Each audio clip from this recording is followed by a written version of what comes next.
What's up, y'all? It's Joe Budden. It's my favorite part of the holidays, Prize Picks, the best place to get real money action while watching your favorite sports. Join now because this holiday season, Prize Picks is giving millions in player rewards. Download the Prize Picks app today and use code TACKLE and get $50 instantly when you play $5. That's code TACKLE on Prize Picks to get $50 instantly when you play $5. Prize Picks, America's #1 daily fantasy sports app. Must be present in certain states. Visit prizepicks.com for restrictions and details.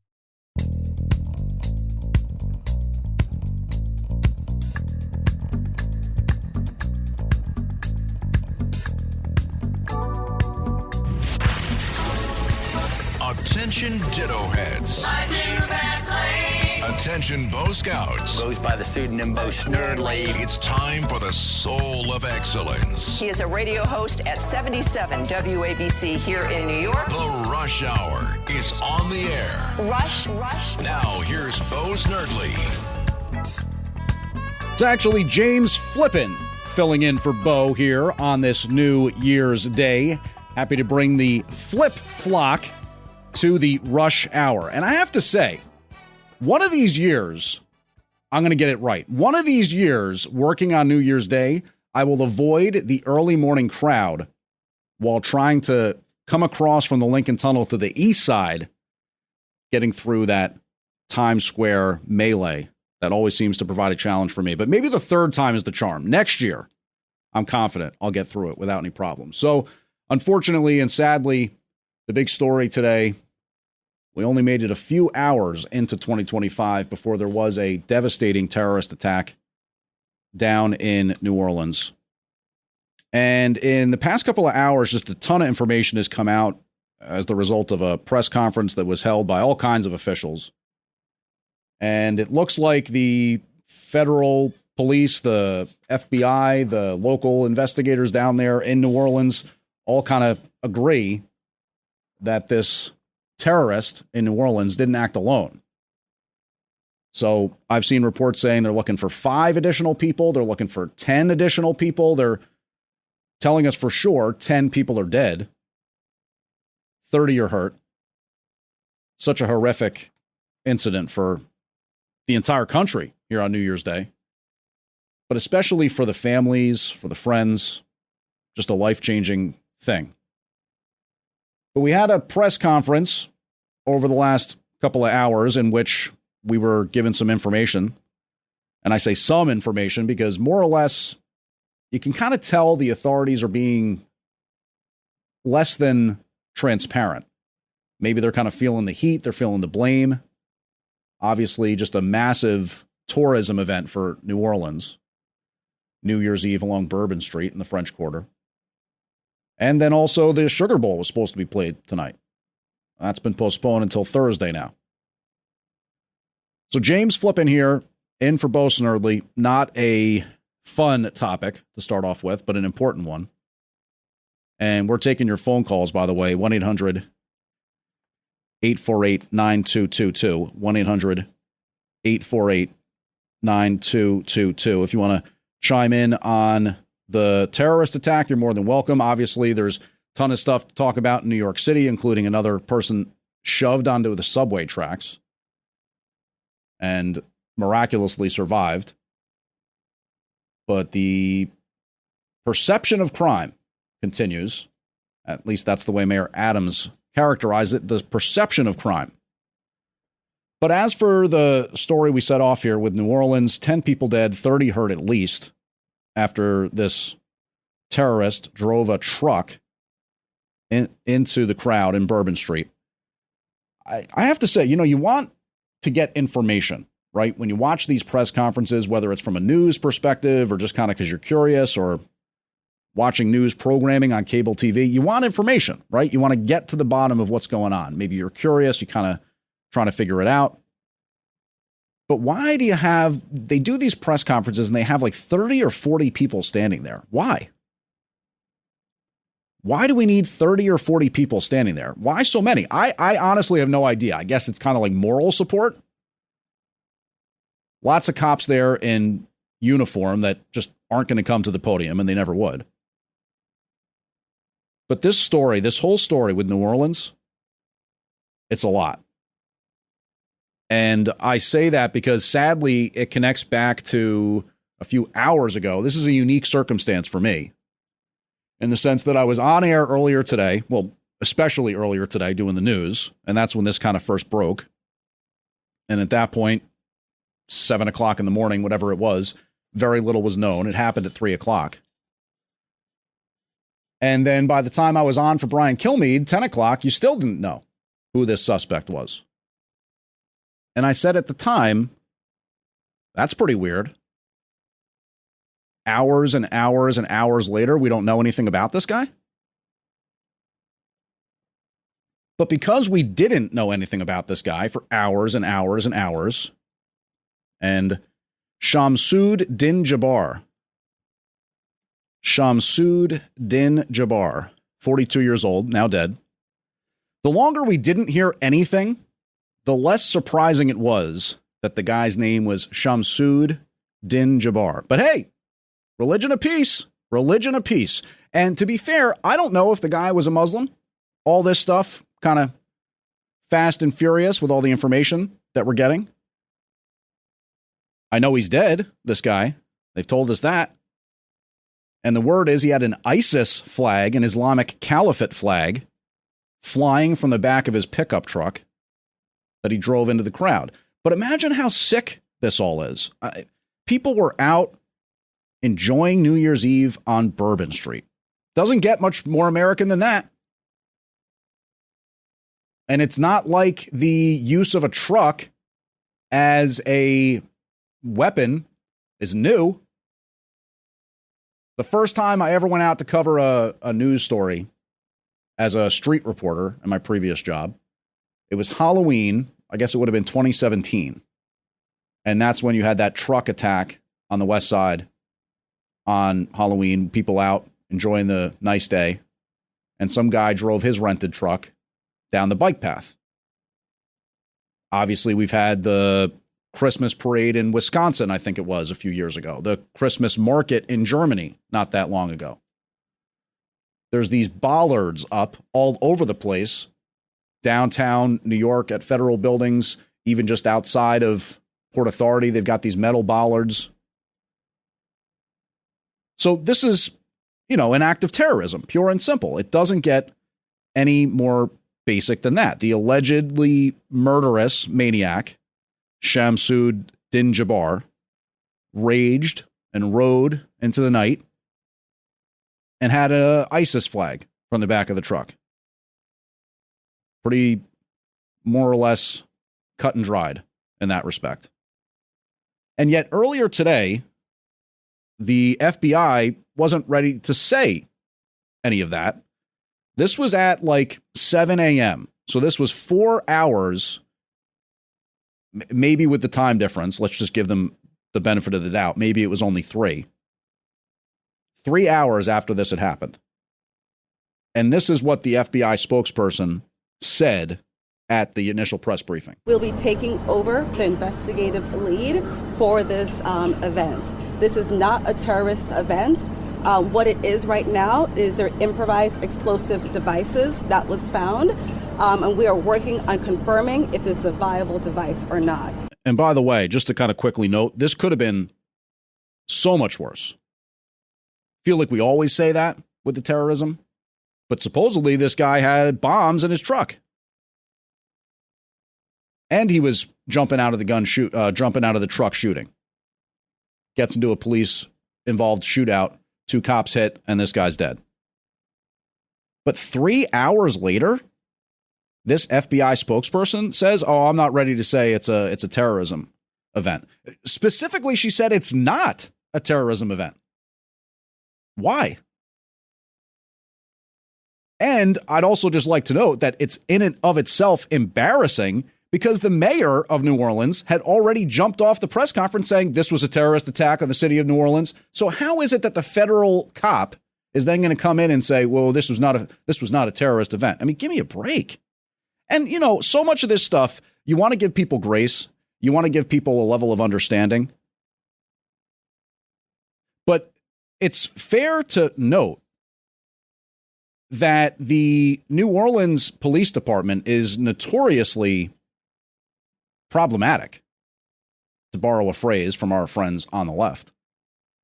It's got a lot of baggage. You go to the Wikipedia page for the New Orleans Police Department, it's got a whole section on misconduct. Cops hiring hitmen, beating up witnesses, torturing witnesses to get false confessions.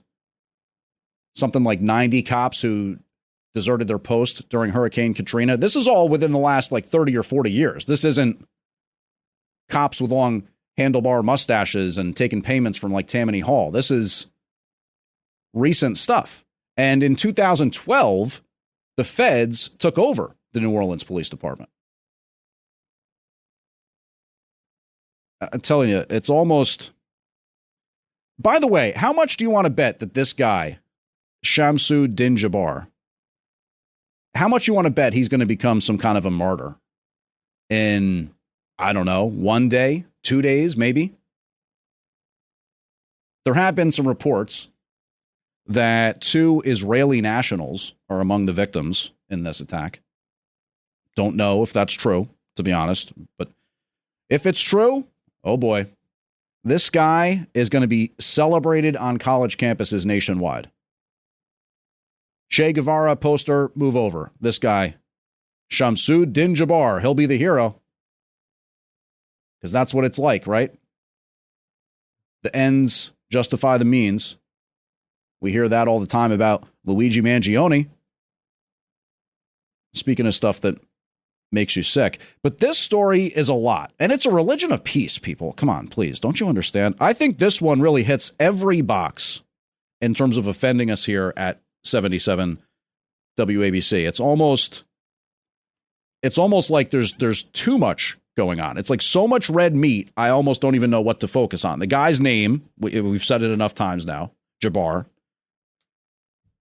The ISIS flag flying off the back of the truck, the possibility of there being Israeli victims. The guy literally drove a Ford F-150E vehicle, by the way, down the sidewalk and then got onto Bourbon Street and flattened all these people, jumps out with a gun. And our program director, Kevin Drosch, makes a great point off the air as we're chatting about all this. It's a phrase that you use to denote how wide and crazily open something was. You could literally drive a truck through it. And that's what this guy does.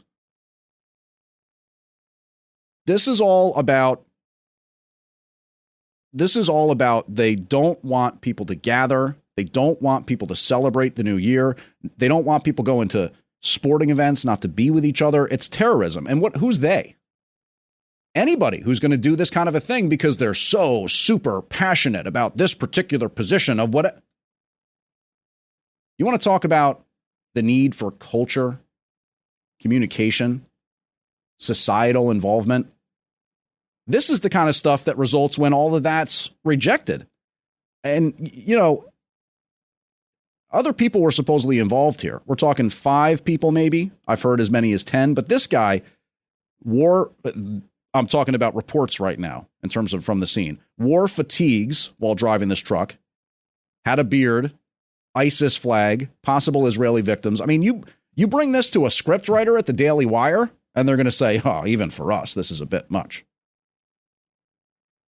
But let's break it down in terms of the police response. And there'll be plenty of investigation, inquiry, congressional hearings, all stuff that probably will amount to nothing. But let's just, in the immediate, break down the police response or preparation, whatever. Because Ann Kirkpatrick is the police chief in New Orleans. And then this is from, again, we're going to take you back in time. This is the initial press briefing at 7 a.m. in New York. Because of the intentional mindset of this perpetrator who went around our barricades in order to conduct this, he was hell-bent on creating the carnage and the damage that he did. And saying, I'm sorry to note this, but saying the guy was hell-bent doesn't really do anything here. Like, yeah, obviously. Clearly. The guy's dead, by the way. So there was every intention that this person had to carry out their mission for. And why did she sound almost like she was expecting us to understand while saying, well, he drove around barricade. How is it a barricade then? How is it any sort of potential security solution if a Ford F-150 is able to get there? And then later, Chief Kirkpatrick said this. This particular terrorist drove around onto the sidewalk and got around the hard target, where he did have a car there, we had barriers there, we had officers there, and they still got around. Again, it's just the tone of her voice is almost incredulous. But her job is to be predicting things like that.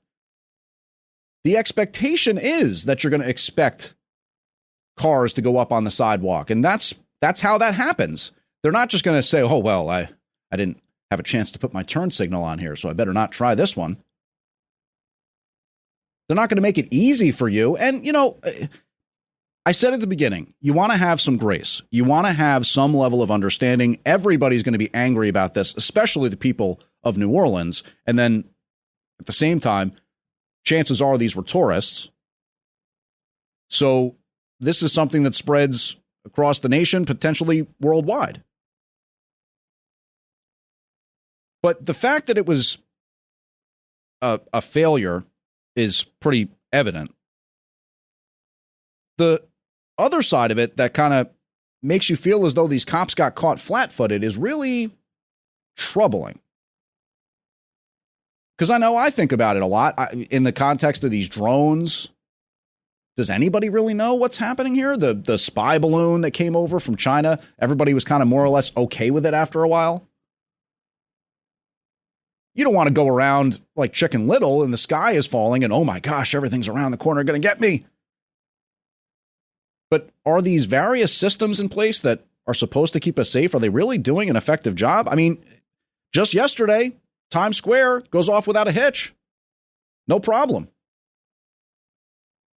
And God forbid anything were to happen there, but they have it really tightly controlled to the point where anybody who's been in the news kind of knows how that works. There's blocks and blocks of cutoff areas where it's not just the street, it's the concrete blocks up on the sidewalk too.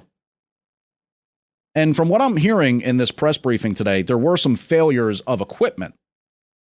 They use these wedge barriers there in New Orleans, I guess. You can kind of picture a hand that's flat on the table, and then you tilt the heel of your hand back and your hand goes up. A big metal plate, that's what those wedge barriers are, and they're controlled by hydraulics. A big pump that can lift it up, put it back down. And I guess they had some problems with it. But I want you to listen to this New Orleans Police Department captain who was kind of pressed by a reporter as to the fact that the sidewalk was involved. Was someone getting up on a sidewalk considered impossible or nearly impossible, or was this not something you expected you would have to account for? Yes, of course, it wasn't something we expected to account for. The bollards they're actually wedges. They're strategically placed 5 locations throughout the French Quarter on the roadway. This particular terrorist drove onto the sidewalk behind the police car to gain access to the 100 block of Bourbon Street. So if you're worried about someone ever driving down Bourbon Street, why weren't you worried about someone driving up the sidewalk in the same way, or at least bracing for you the same way? Okay. All right, look. Yeah, that's when the governor jumped in and said, whoa, let's kind of cut this off. It's not about trying to shame this captain or smear this guy who certainly started his day not expecting to be on TV in front of a national audience. But it is about saying, what happened here? How is that possible? 1-800-848-9222. We're going to get a chance to take your phone calls on this and other issues, discuss potentially the fake news and their issues right now with the Trump White House. Elon Musk, something that I think is very, very important to note about him with all that's going on. And again, your phone calls, 1-800-848-9222 on this New Year's Day. So, Kevin, our program director, why am I listening to ABBA right now? On this day in 1982, ABBA, or ABBA, whichever one you Is it ABBA? ABBA sounds more European. Okay, well. ABBA made their final live performance in Stockholm, Sweden. Wow. I think they did the hologram thing, too. Oh, yeah, that's right. They did. Yeah, but actual people, not holograms. So this is Gimme, Gimme, Gimme. Yeah. All right, well, you know what? I want you to gimme your phone calls at 1-800-848-9222. James Flippin filling in for Bo Snerdley on the Rush Hour.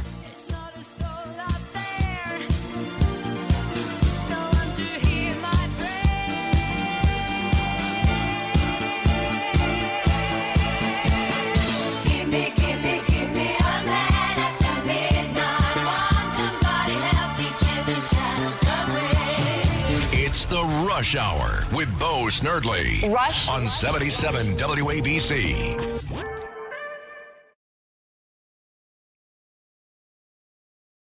Now, here's the soul of excellence, James Golden, a.k.a. Bo Snerdley, on 77 WABC.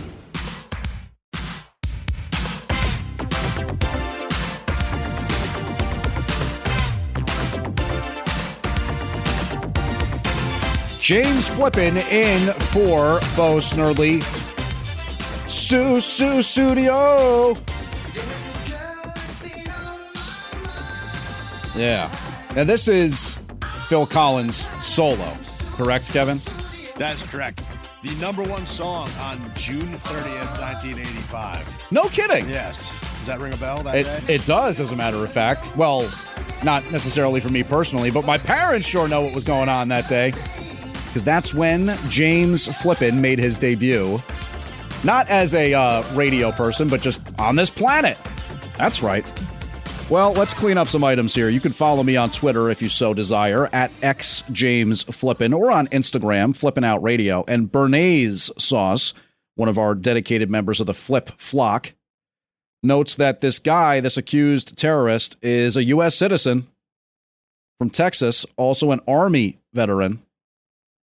So that's certainly an interesting angle to take note of. And the police chief that you heard in our first segment there, Ann Kirkpatrick, she was once Oakland's police chief out in the California Bay Area, and then she got fired as the result of some independent commission, but then she actually was determined to have been wrongfully terminated and got all this money as part of a settlement. She was the first female police chief in Oakland, by the way. So, anyway, that's some of the interesting notes as far as what we do or don't know concerning this terrorist attack in New Orleans. The Sugar Bowl has been postponed tonight. The FBI is saying that they don't think this guy acted alone, potentially some accomplices, and there's all kinds of other information slowly trickling in. Nate is in the Bronx, and he joins us now on the Rush Hour. I want to remind you that while this tragedy definitely unfolded, it very well could have been prevented. The FBI under Merrick Garland, and Merrick Garland is the same creature that wanted to convince the American public that, quote, white nationalists, unquote, are the biggest threat to the security of American citizens, and that's parents who have their children attend taxpayer-financed public schools that don't want their children indoctrinated with homosexual propaganda and CRT propaganda are domestic terrorists. Mm-hmm. That's the same Merrick Garland. That's what his priorities right now are. Yeah, he's not looking at the open border, which is an open sieve. I mean, this person they say is an American citizen, but it could have just as easily been someone from Jordan. It could have been someone from Iraq, Syria. You're getting people from literally all over the globe coming through the southern border by the million every year under the Biden administration. Yep, Nate. And look, again, you had no idea who these people are. Well, it's a really good call, and I thank you for making it, because here's why. We talked a little bit about in the last hit that it troubles you from a logistics standpoint that there wasn't more of a concern about a truck going up on the sidewalk. But what you're talking about, Nate, and it's a really good point, from a more overarching macro perspective, the department's not keeping its eye on the ball. Now, I'm not here to say I know with any utmost certainty whether the Islamic Brotherhood, the Islamic Caliphate, ISIS, Al-Qaeda, Hezbollah, Hamas, whatever terrorist group you want to pick, whether it be of the, let's say, radical Islam-inspired variety, I have no idea which one is the biggest threat, but I'll tell you this much. It's a bigger threat than white nationalism. And that's sure as heck true when it comes to violent events. But yet, to your point, whether it's Merrick Garland holding a press conference or President Biden holding some press conference in front of that building in Philadelphia, and he's got the red lights behind him, and he's backlit and all this stuff, and he's talking about the dark MAGAs, all the MAGA concern and all this. I remember thinking at the time, would you ever just listen to yourself? Oh, these make America great people, these make America great. Yeah. But hey, white nationalism, that one they're on. That one they're really closely. We see it all the time, right? Those guys marching along in their khakis and marching step by step with their masks on, which is totally, by the way, a Fed operation that just kind of happens every now and then in these various cities. And it's, I guess, some weird way to try to smoke out white nationalists or something like that. But I guess they're not too worried about guys like, what's his name? Jabbar? Whatever. Joe is in Lynbrook, and he joins us now. What's up, Joe? Hey, James. Happy New Year. Happy New Year, Joe. Well, here's the thing I want to touch on. Let's see. This guy is an American-born citizen, lives in Texas, had an ISIS plate, and he was radicalized somehow. Hopefully the FBI grabs on him. Hopefully the FBI, what's that? I didn't catch that at the end there. Hopefully the FBI, grabs on it. Get his computers, get his cell phones. Oh, yeah. Well, look, I mean, Joe, yeah, you would hope that at the very least they're now kind of getting their butts into gear and trying to figure out what happened here. You know, how was this guy in this position to do it? Did somebody fall through the cracks? Was there a disgruntled former soldier who for some reason had a level of anger over things that went down in the Middle East? No idea. But that's all what that investigation will entail. For sure, the electronic paper trail is going to be followed closely. Rick in New Jersey wants to chime in as this New Orleans terror attack has claimed at least 10 lives, 30 people hurt, and the FBI is looking into the potential placement of explosive devices. What's up, Joe? It's Rick. Rick, I'm sorry. Thanks for taking my call, James. This is all planned. None of this is by accident. They want everyone scared. They want everybody fighting with themselves. So we're not paying attention to what they're doing. They would really like to enact martial law on us, but they can't do that until the people are calling for it. So, Rick, in this context, just so I understand what you're saying, who's they? Who's the people kind of pulling the strings here? The elites. George Soros. It's the families Rothschild, Rockefeller, Morgan, Gates, Bezos. People with hundreds of billions of dollars are pulling the strings, but George Soros is at the top. He needs to be taken out of American politics. Well, we certainly wish that his interest and his influence was diminished. And thanks for the call, Rick. It's a good one. But I think that the issue that I have is there is a lot about this particular case that just seems so over the top almost. Like everything about this guy feels like it's out of central casting. And I don't have to tell this listening audience how weird some of the stuff that's happened over the last 6 to 12 months has been, involving the assassination attempts, involving, let's go back even further than that, COVID and what did or didn't happen there. Some of the stuff we were told by the government that basically just turned out to not be true. And so I think it's only right, Rick, and anybody else, that you'd say, all right, not really sure what to make of this one. Pretty weird, though. At any rate, 10 people lost their lives, 30 more people hurt. And who knows if those numbers are going to continue to go up. But we'll continue with this one. James Flippin in for Bo Snerdley on the Rush Hour. We're taking your calls. 1-800-848-9222. And Kevin Drosch is going to tell us what's going on with this particular record. It is Eric Clapton's wedding anniversary to Melia McEnany. Okay. Here's Forever Man. All right, and how many of his marriages do we know which one that was? Or? I don't know, and I'm honestly not even sure if they are still married. Oh, okay. But regardless, congratulations. Yeah, They hey. married in 2002. Eric Clapton of Cream, famous guitar player. Derek and the Dominoes. Derek and the Dominoes. There you go, yeah. All right, well, great. I love it. So, congratulations to them. Hopefully they're still going strong. Keep the love alive. That's what I say. 1-800-848-9222. And it's James Flippin in for James of the Golden variety. Yes, I say, Martha, it's time to take a break, and we'll be right back. Rush. This is the Rush Hour with Bo Snerdley. Bo Snerdley. On 77 WABC.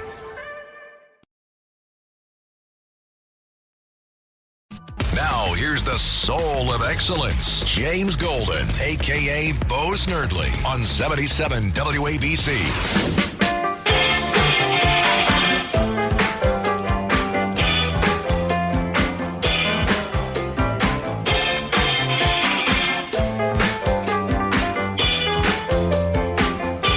I'm sort of trying to do the Trump dance to this one as I'm rocking the Casbah here in the studio. So, Kevin? 1977, The Clash played opening night at Punk's real first venue, the Roxy Club in London. Nice. Very cool. We almost did. Yesterday, I was going to mention that I think it was Max's Kansas City that closed on this day, December 31st in like 78 or something like that. Oddly located in what? The Village? Yeah. Called Max's Kansas I never City. knew why. Maybe it's had really good dry rub ribs. Maybe that'd be kind of cool. Yeah. That'd be a fun venue to check out. All right, well, that's Kevin Drosch, the program director here at 77 WABC, also making our musical selections today.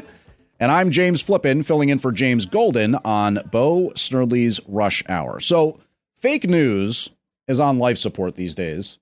And as terrible as this New Orleans incident is, it's even worse because it gives content for fake news. And otherwise, how are they going to survive? News came out yesterday that the Trump White House will ensure that the press briefing room does not consist solely of, quote, legacy media. That's not a term that I'm a huge fan of because it makes them sound kind of cool, actually. I think establishment media is pretty good. But according to incoming press secretary Caroline Leavitt, that probably means podcasters and other influencers being offered a seat at the table in the press room. So, in honor of that, I just want to kind of set this up. This is a little fake news buster segment. And I actually have some imaging, as we say, that I want to use to introduce that. It's all fake news. It's all a ruse. Not true. It's all fake news. The news is fake because so much of the news is fake. It's all fake. Well, thank you, Donald. The news is fake. President-elect Trump. Elon Musk is kind of embroiled in this H-1B visa controversy now. He and his buddy Vivek Ramaswamy have been embroiled in controversy as there's various members of MAGA who don't love that H-1B visa program. And they're kind of just, in general, not super into the idea of immigration. So in response, some people have said that they had their account on X, the social media platform that Elon owns, that their account was disabled or hampered in some way. Now, I want to say Elon Musk, very impressive guy. I've given him plenty of shine here on 77 WABC. In terms of all that he's done, and again, I don't focus much on robotics or rockets because I just don't know much about those things. And they're very important and interesting. But in this context, the most important thing that Musk has done, and it's already had a major impact, was purchasing X, formerly Twitter, and empowering free speech, giving the right of center voice an actual platform that they could kind of call their own. Just look at today. Look at New Orleans. How many hours did it take for them to disclose that the guy's name is Jabbar? Shamsud Din Jabbar. Many hours. But his most important role, Elon Musk, is protecting free speech. That one, he really can't afford to screw up here. It's too important to us as a country, as a civilized society. Western civilization in general needs free speech to be protected by these tech bros. And so Laura Loomer, who admittedly I'm not necessarily a huge fan of, I don't have any problem with Laura Loomer. She's kind of got her game. I feel like kind of sometimes a troll about things and definitely a content creator, an engagement farmer. So that's all part of the game. But she may have a point here regarding this ongoing H-1B visa debate, because apparently her account on X has been demonetized and restricted. Now, normally I might say, all right, whatever, tough noogies, Laura. But apparently she pays for the service. She pays to be a higher level, a premium content creator on X. So I don't quite understand how, if you're paying for the service, where this all happened, that she got somehow restricted because of what she said about H-1B. Now, earlier today, I did have some fun playing back some audio from a comedian, Sam Hyde, blasting Vivek Ramaswamy.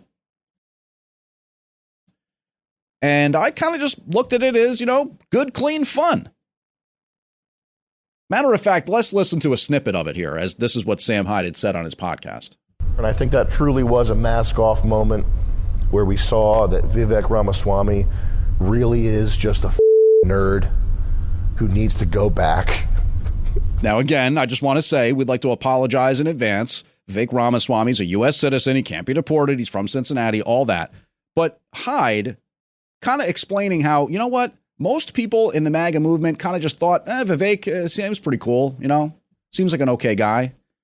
Then he comes out and blasts American culture as a first-generation American, and it's like, screw you.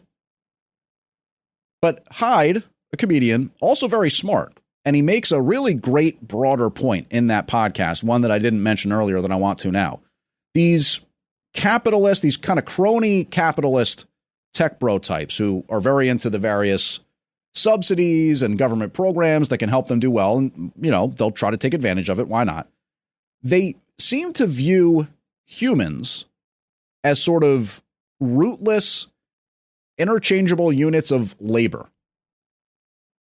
Any given person, just see them as that functional part of a labor market or an entrepreneurial venture or a computer program. But But you know what it also reminds me of? Marxists.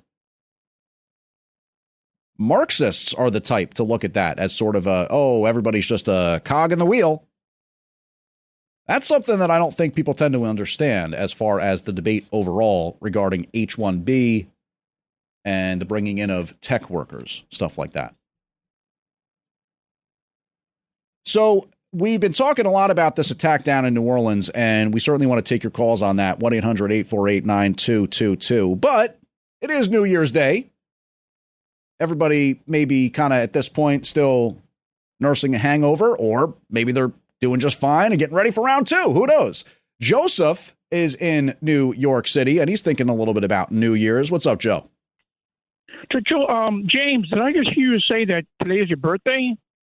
No, not today. Not today. That was where Kevin Drosch had queued up Sue Studio by Phil Collins. And he said that's a song that dates back to a number one in 1985. So that's the but Happy New Year. You can wish me that. Happy New Year. There we go. And I was going to call you today, James Golden Flippin, because you're substituting for James Golden. But anyway, New York City's homeless and illegals, they complained about New Year's Eve revelers littering the streets with soiled Joe Biden diapers. I mean, those workers there, too. Do they have to wear diapers, or do the workers have a place to go if they really have to go? The workers? What kind of worker? Like, enable me. What kind of job? Well, first of all, you have the police there. Yeah. You have the sanitation department has to be cleaning after, but aren't they like the workers? They have to have their own place to go. Well, yeah, they have to. I'm sorry.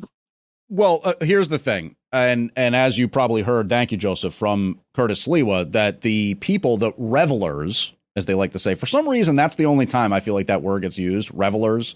New Year's Eve celebrations, the only time I really hear that. But those people that get into that sort of penned-in area, they have to worry about the bathroom because they can't leave. And they don't have porta potties there on site. Sadly, because of the stuff we're talking about down in New Orleans, they can't risk that kind of thing.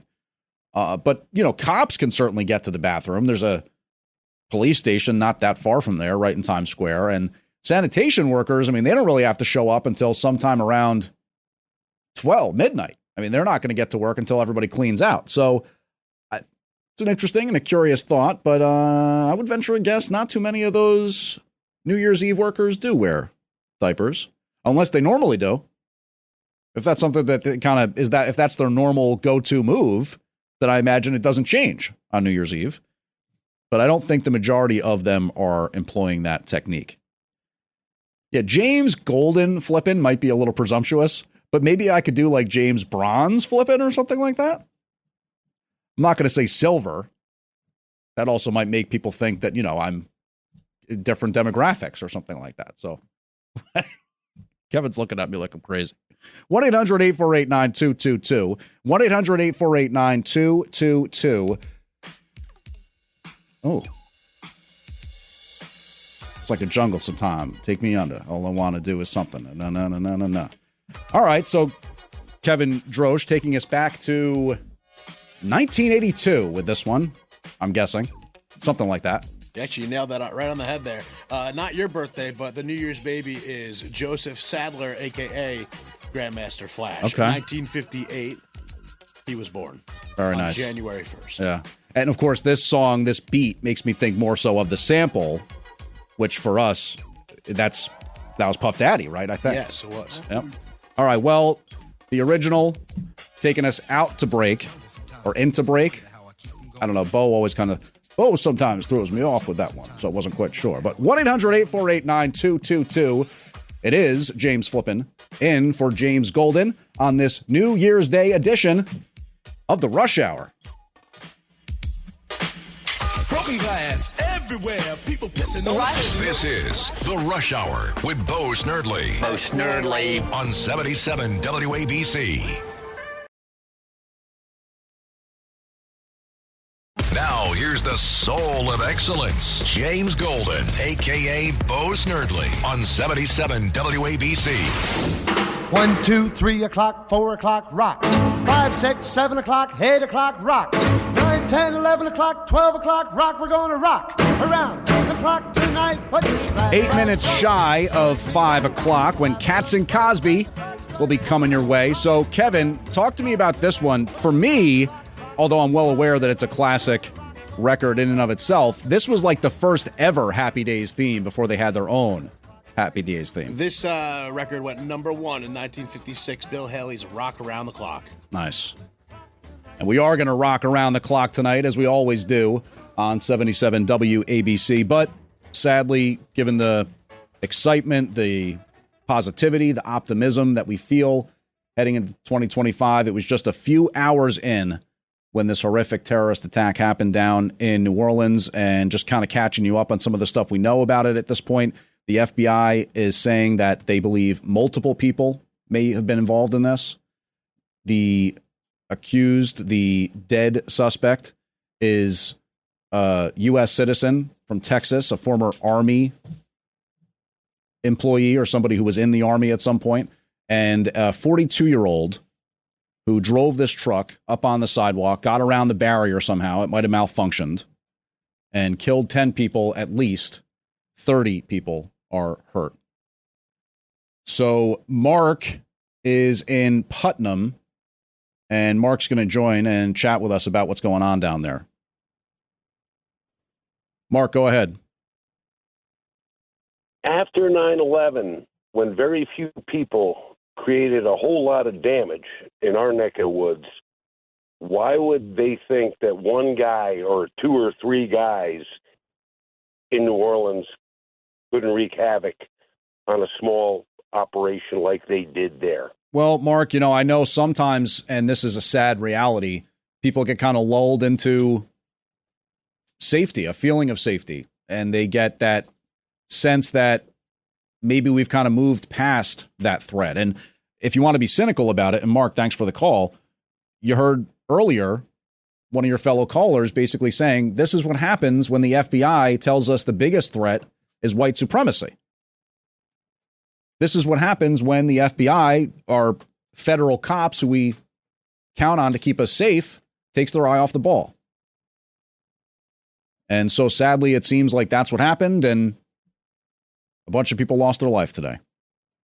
Innocence shattered. Something as American as being along Bourbon Street on New Year's Eve. The videos that you see on social media, in addition to the really horrible stuff with people obviously wounded or killed, you hear the music in the background. You hear the bars still. This was a moment of levity. We were talking about it. Revelers. Marco in New Jersey. What's going on, Marco? Hi, James. First of all, I hope you're going to get your own show because you worked so hard the past few weeks. I want to say two things. One, the thing in the New Orleans, the lady who spoke this morning, I just don't understand how she can stand there and say basically, we don't know what it is, but we know it's not terrorism. That's a lie. And the second thing I want to speak about Mayor Adams, about that lady, that poor lady who died in the train and she was burned to death. He said he prayed for her, but you shouldn't sleep on a train. Why those people apologize for crime? She shouldn't sleep on a train, but she's dead.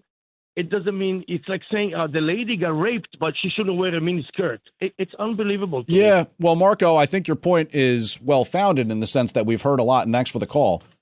We've heard a lot about the efforts that have supposedly been put into homeless outreach, all the money spent on Thrive, for example, under the previous mayoral administration.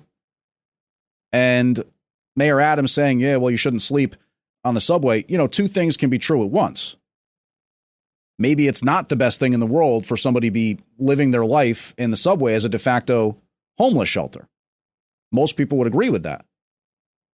But let's just kind of leave that out of it when the woman was literally set on fire. Let's just kind of leave that for a different day because the two are different discussions. The mayhem, the disorder, the general chaos that's on the subway, sure, constant and chronic homelessness contribute to that. But the wanton violence, the fact that somebody was lit on fire, that's the thing that it's almost like, whoa, what is going on here? And then as far as the FBI and them trying to tell us at 7 a.m. it wasn't a terrorist attack and then it was at 10 or it was at 4 or whatever.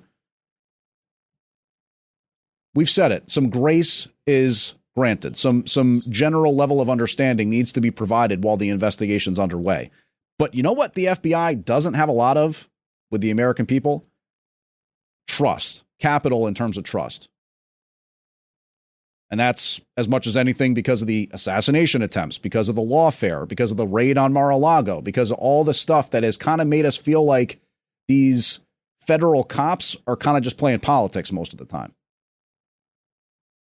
They're not that focused on safety, solving crimes. It's more like DEI and whether or not we should or shouldn't have looked at Hillary's emails and we're so sorry and the investigation and the FBI, unfortunately, it's fallen from grace in the eyes of a lot of Americans, and frankly, with good reason. Going to get a couple calls in here maybe before, let's say, at least one more. Chris is in Bethpage. What's up, Chris? Hey, James. I always say Islam is the religion of peace. PC here, a PC there. That's the religion of peace. Mm-hmm. Yeah, I mean, again, it's a good line, Chris, and thanks for the call. Happy New Year, but it's not wrong. Definitely not wrong. All right, coming up next, it'll be Katz and Cosby, minus Cosby, but they are adding a Curtis. So it's still C&C.